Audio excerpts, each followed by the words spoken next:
Good morning students. मैं आपको त्रिकोणमिति की एक्सरसाइज 8.1 का आज जो अनुपात है ना, जो ट्रिग्नोमेट्री रेशियो है, उस एक्सरसाइज ख़त्म हो जाएगी आज। ठीक है, लास्ट टाइप का क्वेश्चन बता रहा हूँ। लास्ट टाइप मतलब उस एक्सरसाइज में से लास्ट टाइप का क्वेश्चन है कि कैसे पूछा जाता है एग्ज़ाम में।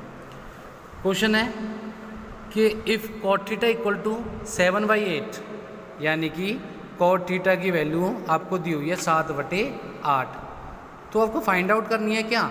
आपको फाइंड आउट करना है 1 plus sine theta, first part में 1 माइनस साइन थीटा बटे 1 प्लस कॉस थीटा और 1 माइनस कॉस थीटा, और सेकंड पार्ट में निकालना है cot स्क्वायर थीटा। तो बेटा इसको कैसे फाइंड आउट करेंगे अगर एग्ज़ाम में आता है?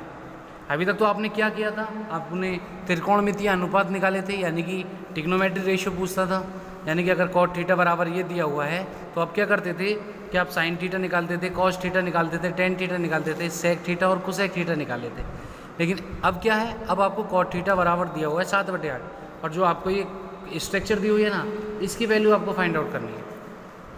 ठीक है, मतलब किसकी वैल्यू फाइंड आउट करनी है? इसमें एक तो साइन थीटा की लेना है और एक cos थीटा की वैल्यू फाइंड आउट करनी है। ठीक है, करते हैं। क्या होता है? पाकिस्तान भूखा प्यासा, हिंदुस्तान हरा भरा।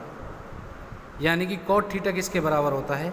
cot थीटा होता है बेस अपॉन परपेंडिकुलर, ये आप सब जानते हो। ठीक है, या इसको हिंदी में बोल देते हैं हिंदी मीडियम वाले, लाल बटे कका, यानी कि आधार बटे लंब।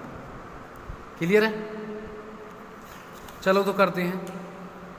एक राइट एंगल ट्रायंगल बनाते हैं, समकोण त्रिभुज ABC। ठीक है, अब देखेंगे कि cot थीटा बराबर दिया हुआ है हमारा 7/8, यानी कि बेस कितना है या आधार कितना है? आधार है 7, और हमारा लंब जो परपेंडिकुलर कितना है? 8। क्लियर हो गया होगा? ठीक है, अब करते हैं इसको सॉल्व। हमें फाइंड आउट क्या करना है? हमें फाइंड आउट करनी है AC, क्योंकि हमें कर्ण यानी कि हाइपोटेनियस हमें पता नहीं है। तो करेंगे पाइथागोरस प्रमेय के द्वारा, बाई पाइथागोरस थ्योरम। ठीक है, लगाओ in triangle ABC। Right angle triangle है ना, राइट एंगल ट्राइंगल ABC, यहाँ लिख दो अगर लिखना चाहो, राइट एंगल ट्राइंगल ABC। करो, AC का स्क्वायर बराबर होता है बेटा AB का स्क्वायर प्लस BC का स्क्वायर। AC की वैल्यू हमें पता नहीं है, फाइंड आउट करनी है। AB की वैल्यू कितनी है बेटा? AB की है 7 का स्क्वायर प्लस 8 का स्क्वायर। कितना हो जाएगा? AC का स्क्वायर बराबर हो जाएगा 49 प्लस 8 का स्क्वायर हो जाएगा बेटा 64। AC का स्क्वायर, अब इनको क्या कर देंगे हम? ऐड कर देंगे। 9 4 कितना होता है? 13, और 4 6 10, और कैरी 1 है हमारा, कितना हो गया? 11 हो गया। AC बराबर बेटा, यहाँ स्क्वायर लगा हुआ है तो इसको स्क्वायर को हटाएंगे तो यहाँ पे क्या हो जाएगा? वर्गमूल हो जाएगा, या इसका रूट हो जाएगा। यानी कि हमें AC जो मिला है वो कितना मिला है? √113। क्लियर है? अब हमें वैल्यू फाइंड आउट करनी है किसकी? 1 प्लस साइन थीटा की, 1 माइनस साइन थीटा बटे 1 प्लस कॉस थीटा और 1 माइनस कॉस थीटा, ये वाली वैल्यू फाइंड आउट करनी है। ठीक है, करते हैं। सबसे पहले हम साइन थीटा की वैल्यू फाइंड आउट करते हैं। साइन थीटा बराबर दिया हुआ है बेटा, साइन थीटा किसके बराबर होता है? साइन थीटा होता है परपेंडिकुलर अपॉन हाइपोटेनियस, यानी कि परपेंडिकुलर अपॉन हाइपोटेनियस। तो परपेंडिकुलर की वैल्यू कितनी है बेटा? परपेंडिकुलर मतलब लंब की वैल्यू है 8, और हाइपोटेनियस यानी कि कर्ण की वैल्यू है √113। और एक किसकी वैल्यू निकालनी है? कॉस थीटा की। कॉस थीटा बराबर होता है बेटा, कॉस थीटा बराबर कितना होता है?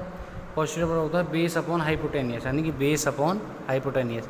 बेस कितना है बेटा हमारे पास? बेस है हमारे पास 7/√113। क्लियर हो गया होगा बेटा? अब हमें वैल्यू जो फाइंड आउट करनी है, जो हमें स्ट्रक्चर दी है वो दी हुई है 1 plus sine theta, 1 minus sine theta बटे 1 प्लस कॉस थीटा और 1 माइनस कॉस थीटा। ठीक है, तो करते हैं सॉल्व। 1 प्लस साइन थीटा की वैल्यू कितनी है बेटा? 8/√113। 1 माइनस साइन थीटा की वैल्यू कितनी है? 8/√113। बटे 1 प्लस 7 बटे रूट 113 और 1 माइनस 7 बटे रूट 113। अब बेटा ध्यान से देखो, ये a प्लस बी, ये a माइनस बी, यानी कि a की वैल्यू 1 है दोनों में, अब b की वैल्यू देखो सेम है, बस डिफरेंस क्या है, a plus B, a minus B. किसके बराबर होता है बेटा, a square minus B square के। इसी प्रकार यहाँ देखिए नीचे a प्लस बी और a minus B, same condition बन रही है, तो फॉर्मूला लगा दीजिए। किसका बन जाएगा, एक का स्क्वायर, यानी कि एक a की जगह 1 है और b की जगह क्या है 8 बटे रूट 113 का स्क्वायर। ठीक है, ऐसे ही नीचे लगेंगे 1 का स्क्वायर माइनस 7 बटे रूट 113 का स्क्वायर। क्लियर हो गया होगा बेटा, ठीक है।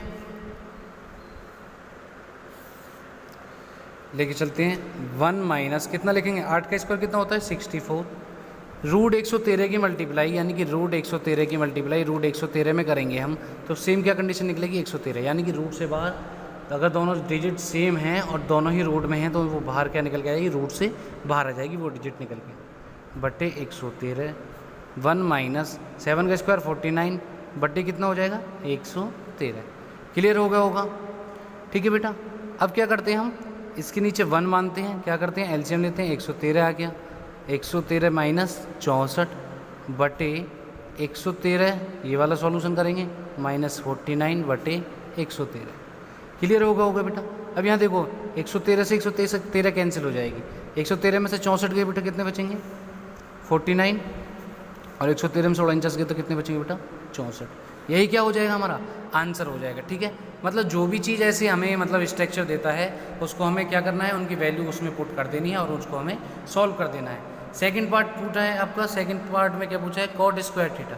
कॉट स्क्वायर थीटा आपको स्वयं करना है, यानी कि करने की क्या जरूरत है, कॉट थीटा बराबर दे रखी है वैल्यू कितनी 7/8, और इसका क्या दे रखा है स्क्वायर दे रखा है, तो 7 का स्क्वायर 49 और 8 का स्क्वायर 64। यही क्या हो जाएगा इसका आंसर।